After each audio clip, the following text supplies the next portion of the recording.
Malaysian Prime Minister Mahathir Mohamad has called for a people's power movement to topple Prime Minister Najib Razak. Following his surprise appearance at the rally yesterday, the former leader joined Bersih protesters in Kuala Lumpur again today. Thousands are gathered in central Kuala Lumpur on the second day of the protest. Among their demands is the resignation of Prime Minister Najib over allegations of corruption involving the 1MDB probe. Our Malaysia Bureau Chief Melissa Goh is on the ground tracking the protest, and she tells us more. Dr. Mahathir isn't exactly a pro-civil liberty or a fan of free speech or freedom of assembly himself. I mean, during his 20-year rule, he had cracked down on protests and accused of stifling dissent himself, including putting many of his dissidents behind bars. But at 90 years of age, after stepping down for over a decade, Dr. Mahathir is now sharing the same platform with the people, with the rakyat, asking the people to continue with their struggle to pressure their members of parliament, their elected representatives, to move a no-confidence vote when the parliament sits in October, which is something that has never been done in Malaysia's history. Now, I caught up with him earlier in the train while coming to the city of Kuala Lumpur. He denied that he was against free speech at all. It's wrong to say I am not a fan of free speech. I did say that we should not have demonstration because it affects ordinary people.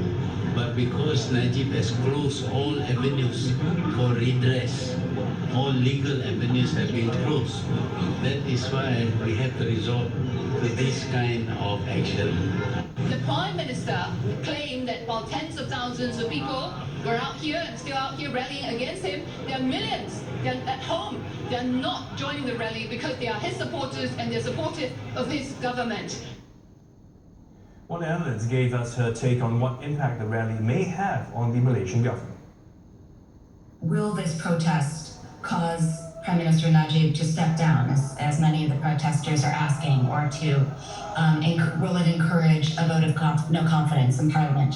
And in that sense, a protest like this, a street protest, is a blunt tool at best, and Bersih has not had that direct an impact on political outcomes or policy outcomes thus far, the past Bersih protests. And if you look at the role of Bersih, its efficacy in other terms, in terms of political mobilization broadly, making people aware of what's going on, changing the purported climate of fear of whether people feel they can go out and engage in some sort of political mobilization when they feel pressed to do so, I think Bersih has a much larger impact in those sorts of longer-term ways. In some ways, this does up the ante for Najib and for his, not just his colleagues within UMNO, but also his BN partners, to think about next steps, really to think about the fact that there is quite a lot of unrest within Malaysia and that something probably needs to be done to address that.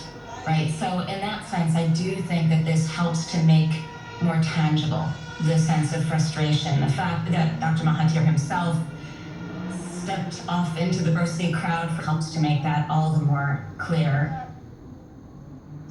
In Singapore news,